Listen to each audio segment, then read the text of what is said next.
The Institute of Internal Auditors presents All Things Internal Audit. In this episode, Dillon Caldwell and Eric Wilson uncover the psychology behind auditing: trust, emotion, bias, credibility, and even burnout. If you've ever wondered why some audits succeed and others stall, this conversation reveals the human side that makes all the difference. Today, we're exploring how psychology and behavioral science shape the work of internal auditors. Oftentimes we think of auditing as a technical exercise, but in practice, there are many elements of auditing that are deeply human, built on things like relationships, I should say, trust, and the ability to communicate with impact. Joining me today is Eric Wilson. He is the director of audit at Gulfport Energy Corporation. Eric, how are you doing today? I am doing great, Dillon. Thank you for having me on. I'm excited to talk about this. I am too. I'm really excited that you have such an interest in psychology, specifically the psychology of auditing. And I'm sure that your wealth of experience will be able to kind of provide practical perspective when it comes to this really important intersection. Well, and I'm excited because I have spent quite a bit of time researching this in order to hopefully avoid some pitfalls in running and being part of an audit team. But I'm definitely coming at it from an apprentice standpoint. You clearly have far more academic experience on this one, so please feel free to tell me where along the way that I am completely wrong, and I would love to hear that, as would the audience, I'm sure. Absolutely, absolutely. I'd actually love to hear more about what drew you to this intersection of psychology and auditing. It's a pretty interesting place to be. So I started out in a couple audit departments where I guess you could say it was rough going as far as the relationship between audit and the business. And we would sit in meetings, internal meetings, and we would talk about, why doesn't the company come and ask us questions? Why don't they ask us for help? Why, when we show up, does everybody kind of run the other direction? We don't understand it. We want the quote unquote seat at the table. And then you pair that with how we interacted with people through the business. And it was hey, we're the auditors. You're going to do what we tell you to do. You're going to give us what we want when we want it. There's no questions asked. And it just hit me early on in my career that, well, of course they look at us that way. And so when I stepped into leadership roles in audit, I really wanted to avoid those pitfalls. I knew what I didn't want to do. The problem is I didn't know how to do what I wanted to do. And so that's where I started researching the psychology behind audit, organizational psychology, different theories and practices.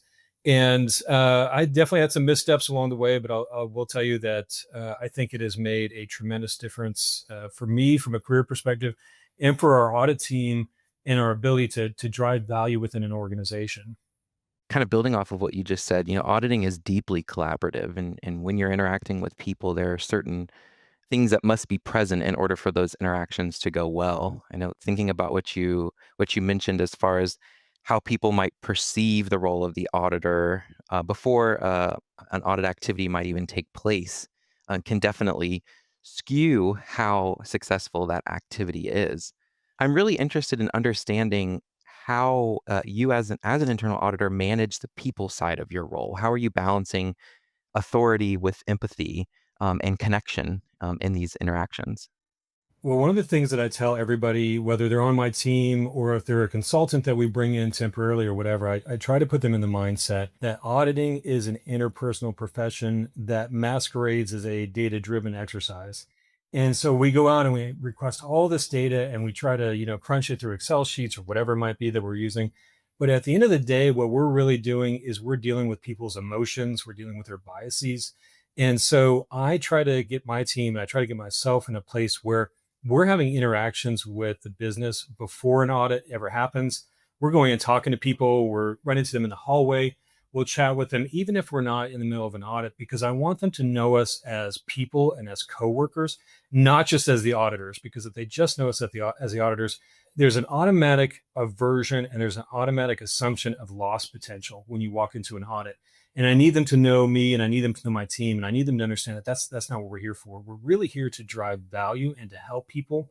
And so that's where we talk about, managing the team mentality in our interactions with the business. And obviously there's a lot more that goes into that, but at a high level, that's really the goal of what I try to do and the placement that I try to put my department in when it comes to its visibility and image within the organization. Absolutely. Hearing you mention emotion my little research brain started to go off. That's an area that most of my research exists within on the sociology of emotions. And I'm really glad that you brought that up, because I think when you're envisioning this interaction between the auditor and the organization that is being audited, or the business unit that is being audited, the first thing that comes to mind is not necessarily whether or not there's any sort of emotion that exists between these two groups of people, or this person and the people that they're auditing. And it is, in fact, really, really important. And the research that I've seen shows, specifically as it relates to emotional perception, depending upon how an individual perceives another, right? The perception of trust, the perception of credibility, the perception of knowledge and experience, it can really, really impact how successful that interaction is, how successful, by extension, that auditing activity is. And it really is it's a two-way street. I think we talked a little bit earlier about this concept of vulnerability, and how, oftentimes in auditing, it does require people to be quite vulnerable and quite open about their processes. And I'm really interested in kind of understanding how, going back to that idea of credibility, how can an internal auditor build credibility and work to reduce the defensiveness that might exist during those interactions?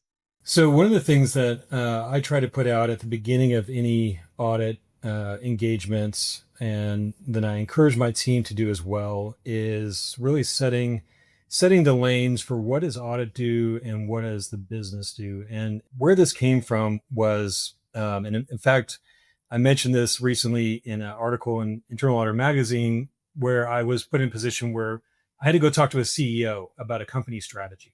And I'm sitting there with the CEO and I'm going, I have no business being here, right? And the CEO is looking at me like, why are you here? And what do you know about strategy? And so, it gets to the imposter syndrome. And I'm going to tell you right now, the imposter syndrome is real. And every single auditor at some point in their career is going to feel it. And so one of the things that I've developed in order to work around that is, when we're on a kickoff meeting, or even on the lead up to an audit, is I will go into the area and I'll tell the folks, hey, listen, I'm not here to re-engineer your work. I'm not here to recalculate and redo everything and tell you that in the area of expertise you have, you aren't doing something right. Now, sometimes we are on a pure compliance audit, and that is our role. But if we're doing an operational audit where it really is more process engineering work, I want the team to understand we're not the experts in the area that you're in. We're the experts in process engineering and design. And so working together, we can get to a great place. But what that does is, one, for me, it helps the other folks understand that, I'm willing to be vulnerable about what I can and can't do. It puts them a little bit at ease. And then it also gives some coverage to my audit team, because now when the auditors go in and they have the one-on-one meetings, the detailed meetings, they don't feel like they have to be the complete experts in everything that they're talking about. And because it doesn't matter what level of an audit department you're in, that imposter syndrome is absolutely an issue that you're going to run into at some point or another. So just putting that out to begin with, being vulnerable, saying, listen, this is what I'm good at. This is what I'm not good at. We're going to work together, because together we're going to come out with a great product, is a much better approach than saying, hey, we're going to come in and audit this, and then we're going to tell you what you're doing wrong, right? Nobody wants that. And that really goes, in my mind, back to something called the prospect theory, which basically says that people fear loss more than they fear gain. If they see somebody coming in to do an audit, they're looking at this going, oh gosh, what is this going to do to me? What is this going to do to my department, my function? This is going to make, so much more work, et cetera, et cetera. So you've got to start to walk them off that ledge and get them to where they understand that the downside is not that significant, but the upside is really substantial if we can work together. And that seems to have been positive for me and my team. It seems to work pretty well. Eric, I'm really glad that you brought up in your last point how, it's important for auditors to be vulnerable about what they do know and what they don't know. There's a really interesting social psychological theory that's called the looking glass self, and it basically argues that we tend to frame how others see us based off of assumptions that we make about how we believe they perceive us, right? So it's this idea that you're acting based off of your assumption of how other people see you, which I think is really interesting in auditing, because again, if you're coming in and you have this fear, right, that you're supposed to be an expert in all of these things, it's going to interact, or it's going to impact how you interact with people. And Absolutely. I'd really be interested in understanding more about how framing and communication styles can influence after an audit activity, whether or not the recommendations that the auditor are making are acted on. I am a big proponent that there should never be a surprise in an audit. Now, that said, there's always caveats, right? If we're doing a fraud investigation or something like that, obviously we're not going to tell them, hey, listen, you're going to know everything we're looking at before we look at it. But by and large, when we do an audit, there shouldn't be any surprises. And so I tell people when we kick off audits, this is an open book test. You're going to know everything we're looking at. You're going to know why we're looking at it. And also, you know where to find me. If you ever have questions about why we're asking a question, why we're looking at particular documentation, call me. Stop by my office, set a meeting, and let's talk through it. Because what I found is that most of the time, the other side ends up saying, okay, I understand where you're going. But then there's quite often where I'll go, actually, I don't think we do need to look at this now that you're explaining it to me. And so that two-way street becomes really important. When we do our update meetings throughout an audit, it's the same thing. We're always communicating things as we find them. We never communicate them as final. We show them, here's what we're seeing, here's what we're thinking we're going to call out. But tell us if you agree with this. If you don't agree with it, explain why. And we're happy to go back and retool some of this to make it more accurate, and really dialing on the idea that our goal is to drive value in the organization, not to call people out for things. We're focused on processes. And so if you look at something we write, you go, that's just not totally accurate. We want to know that because we want to be able to get as high of an accuracy as we can. And then the big one to me is when I write my audit reports, there's two things that I always build into it. One is when I'm writing the executive summary, I make sure that I understand the story behind what we found during the audit. And so it's normally not a people issue. It's normally an issue of we didn't have the budget, we didn't have the resources, we didn't have X, Y, and Z. Our system couldn't do it. I build that into the executive summary, and I'll say we found, generally speaking, issues or findings in these topics. And in fact, the second part of what I was going to say is actually, I don't even call them findings. I call them opportunities for improvement in these particular topics and areas. Here's the background to why they exist. And it's never because so-and-so just didn't do their job. There's always usually something back there. So that's showing empathy to the business and saying, hey, listen, we understand that you guys are in this situation, not necessarily by your own choice, but because of situation or circumstances that you were given. And we're trying to help you get out of those circumstances in this audit report by calling them out. And then when we go down into the report, the only place that I use the word finding is in the table of contents. And I use the word finding at the header of an individual finding itself. And I use that more because people are used to seeing that as a traditional wording. But in the actual wording, the executive summary, the finding, the summary of the finding, the summary or the body of the finding, I don't call them findings. I call them opportunities for improvement or opportunities for enhancement. And that little tweak on wording tells people we're not here. Our goal wasn't to dig stuff up and throw it out so people could see all all the things that have gone wrong. Our goal is to help you identify areas where we can improve as an organization. And by the way, if you read our recommendations have additional resources, budget, whatever it is built into it, that'll give you all the tools you need to fix this problem. Now, again, sometimes it is just things got screwed up but 90% of the time, it truly is a process issue. And the teams that we're working with need help to fix the processes. And so I try to make the audit report a tool that they can then leverage to get that help. That language, that tone, again, gets it to where the business will oftentimes come to me and say, hey, listen, I know this isn't on your audit plan, but we're struggling with X, Y, and Z. We can't figure out why this isn't working. We're getting ready to put this new system in. Can you help us? And that is, I'm just going to tell you, if you're listening to this and you struggle with the business not coming to you and you're wondering, is there something I can do that can help them? And you can make a couple tweaks and you can get it to where they come to you. I'm going to tell you right now, your life is going to be so much better than if you're out there telling people, hey, we're coming to audit you and you didn't ask for this, but too bad.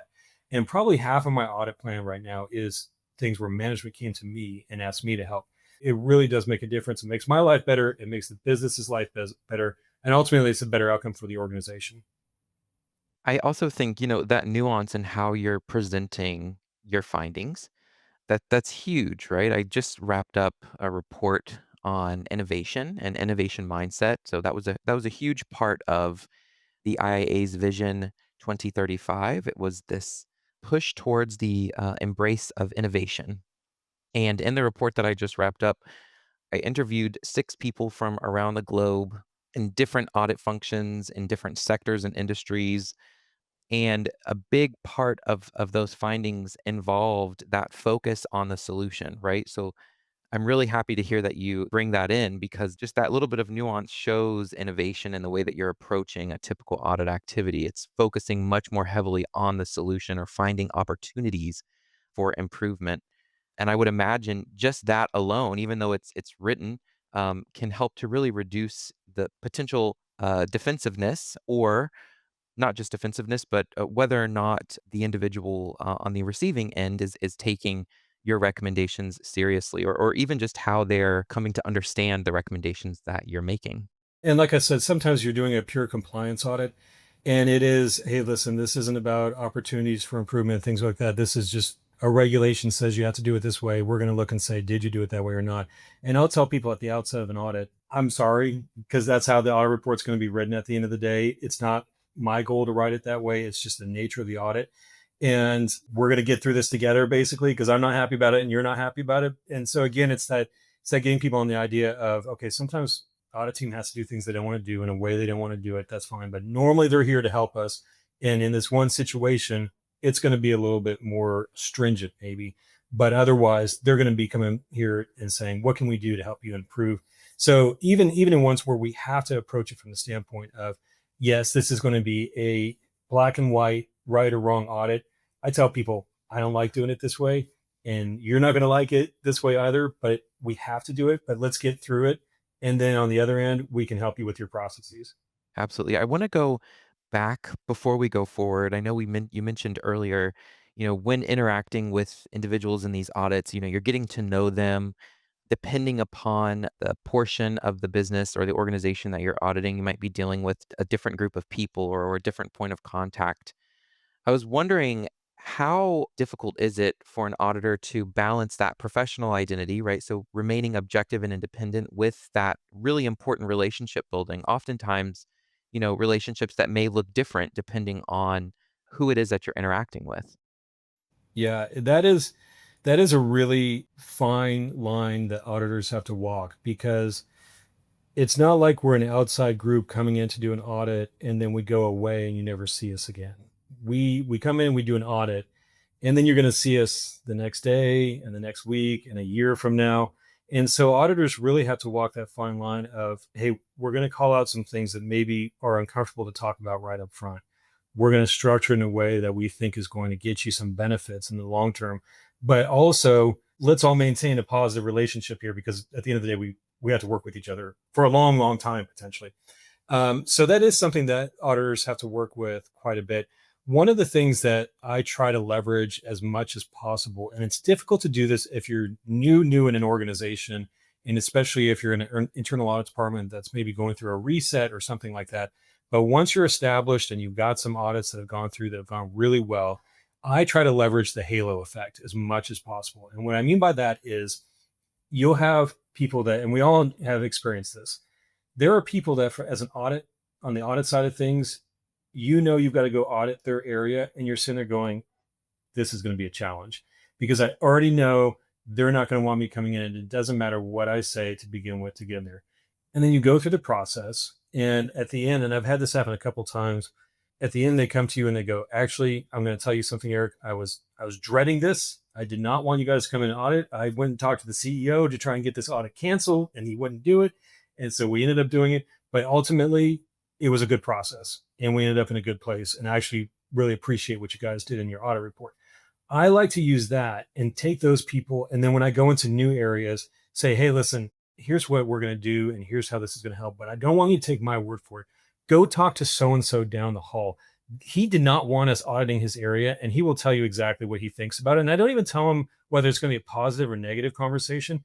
But what that does is he'll go and talk to the person, or she will go and talk to the person, and then they'll come back. And now you have that, quote unquote, halo effect around you, where somebody else has given a very positive feedback on you and your team up front before a project even started.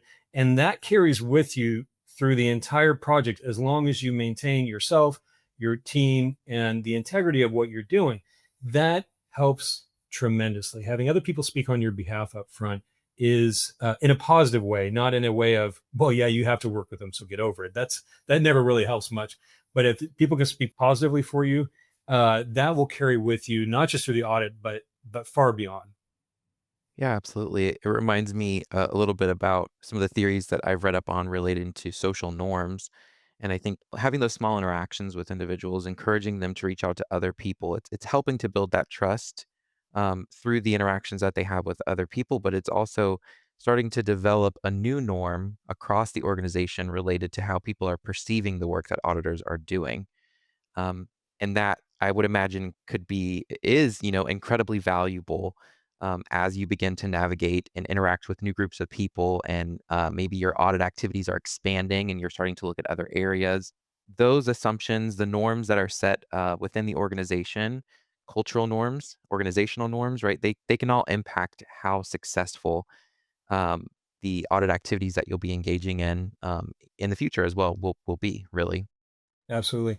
And to those talking about the culture of an organization, I do always encourage my team, and I try to do this as much as well. If you work for a company that has, monthly lunch, or if they have a happy hour, or if they have whatever, go to those. Let people see you outside of the office. Let people see you outside of your day to day. Help them see you as a person who's just part of the same team that they're on versus the person who's going to come in and tell them, what did I screw up today? And because that's not our goal, but that's how people perceive us. So go out there, get people to know you as a person. It will pay dividends in the long run. Right, it brings back that human factor to the work that you're doing. Super, super important.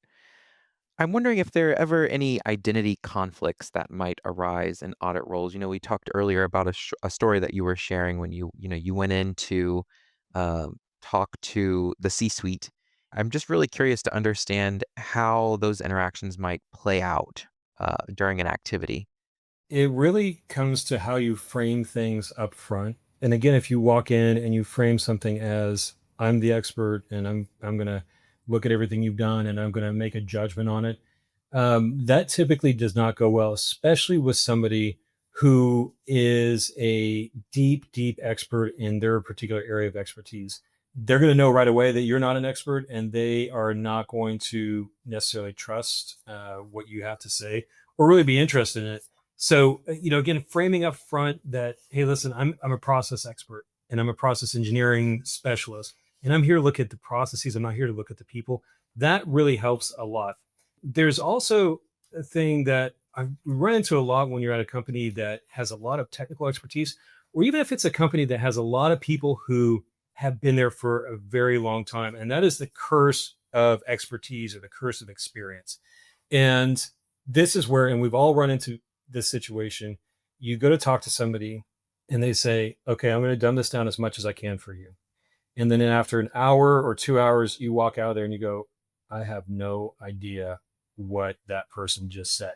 Because their idea of dumbing it down, of making it as simple as possible, is so far beyond what the auditor has in their skill set. For those individuals can make or break a lot of times your interaction with the business, because they're also the ones that the executive teams typically trust because of their expertise and their experience. So I usually will go to those folks and say, hey, listen, we're going to be spending a lot of time together because you are far, far beyond where I'm at in this topic. I need to really understand what you do in order to be able to properly support you and give you some leverage going forward. So we're going to schedule meetings together. We're going to spend some time together. And I'm going to have to, pull the string a little bit here. And I'm going to ask you a lot of questions. They may just sound like the dumbest questions ever. Just take some time with me, because just know I'm trying to get to a level where I really understand what you're doing. Because otherwise, what happens is you walk out of those meetings and you go, oh, okay, thank you so much. And you walk away and you have no idea what the person said. But then you're asked to go make a judgment in their area and they see the results and they go, this person never got anything that I said. And then they go talk to people who are executives and management team. And again, they're the ones that the executives are going to listen to almost without question, because they are the true experts and they have the experience. So that's another thing that, that curse of expertise, really keep that in mind when you're working with people who have a lot of technical knowledge and experience, and just tell them up front, we're going to have to spend some time together for me to really be able to get my arms around what you do, but it's for your benefit. And that helps so much more than writing something up that then that person looks at later and goes, they didn't listen to a word I said. And we did, we just didn't understand anything they said. And that can really help, especially thinking about the role of an auditor as a strategic advisor, right? Understanding the work that's being done in the organization. You mentioned something just a second ago, and it had me thinking about, the power that institutional knowledge has, right? Especially for those individuals that are maintaining it, the people that have been within the company for a very long time. But how sometimes it can become so ingrained within the culture of the organization that it can create, really an echo chamber where they might not be aware of opportunities for innovation, or they might be blind to certain risks because they haven't had a new, fresh set of eyes looking at it with a different perspective. Um, it really, really underpins the importance of remaining critical, having that critical eye, even in situations where you are dealing with someone who's an expert or someone who really has a ton of institutional knowledge. Getting them to even think outside of the lane that they've been in for so long can really be helpful at uncovering some really important aspects of the work that auditors are doing. Yeah, definitely. And approaching those individuals when you have recommendations with not just here's a recommendation, but here's why we feel this is going to help you, and then giving them the reasoning behind it that's based on their own words and their own information really helps them understand that we did hear what you said. And yes, this is something new that you haven't necessarily done before. It's a new technology, whatever. But we did truly understand and process what you said, and we think that this can help you as a bolt-on solution to what you do every day, or as a new process. And then they don't feel like you're just throwing things at them. Absolutely. It's clear to me that there is quite a lot of psychology behind auditing, that's ingrained in the process of auditing and necessary for a successful audit. Some of the research that I've done has connected fields that require quite a lot of psychological work, quite a lot of we call emotional labor, with increases in burnout. And I was wondering specifically, what challenges do you think that auditors face that could perhaps lead to burnout? It is a real issue in audit. I've seen it many, many times in my career. Decision fatigue, especially, is real. It is something that affects auditors tremendously, even though it doesn't necessarily feel like we're making a lot of decisions on a day-to-day basis. We're making decisions on topics across the entire organization. And so not only are we having to be thrown into different areas to understand what does this area do, how do they do it. Okay, now we're actually looking at a subset of this area that I've never seen before, but also now I've got to make decisions around what's working, what's not working, how do we make improvements. And oh, by the way, next week I'm going to go do this again in a different area, in a different area. So it may not feel like we're making a lot of decisions, but the decisions we're making are being made in areas that we don't necessarily have a lot of background and expertise in. When I'm making decisions for a particular area, or my team is doing that, I try to, let's all get together and let's talk about this. Let's make sure that we're, making the right decisions, and let's spread the workload a little bit around this. So that way it's not just one person. That's not just the manager or the senior who's making all the decisions and calling strikes and balls on something, but really it's the entire team is putting some effort into that. More broadly with burnout, it's understanding how to schedule your audit work is really important. You can, Parkinson's law says that you can expand your work to whatever the time you allot to it is. So if you've got something that should take a week, but you give it 6 months, you're going to take 6 months, and then you're going to be scrambling in the last week to get it done. So really understanding what is the time frame that we need to get any one task done, and scheduling that accordingly is important. Because what I find is that I end up expanding my time out, and then all of a sudden a bunch of things pile up together, and I'm crunching to get 4, 5, 6 things done that I really could have just gotten done one at a time over the same period of time that I had blocked to get everything done.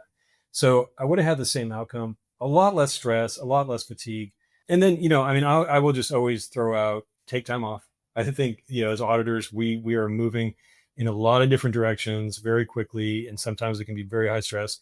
Eat well, exercise, all the basics that go with everything, right? But as far as auditing goes, I think being very aware of decision fatigue, understanding Parkinson's law and how you're chunking your time and allocating time. And then don't be afraid to tell people that you're feeling burnout. When I was early on in my career, I would never, ever tell our leader that, hey, listen, I think I need a day off, or I need a project that's maybe a little bit less intense, because my fear was that leader would see me as somebody who just couldn't do the job.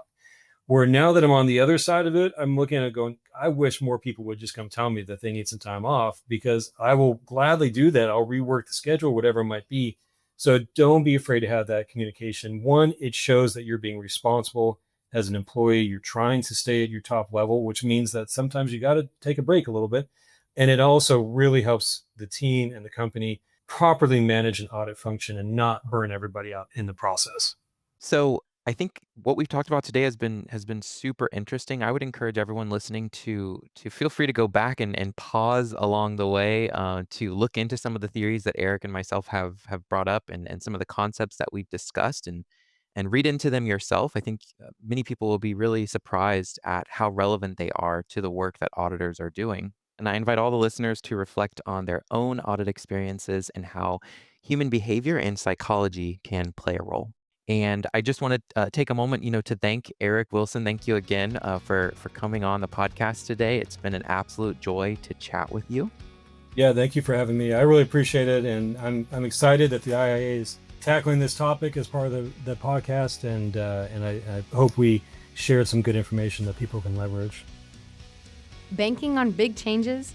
Spark your next audit breakthrough at the 2025 Financial Services Exchange, live November 3rd to 4th in DC or from your laptop. Fresh insights, smart peers, and 13 CPEs to boot. Head to theia.org to save your spot. If you like this podcast, please subscribe and rate us. You can subscribe wherever you get your podcasts. You can also catch other episodes on YouTube or at theia.org. That's THEIIA.org.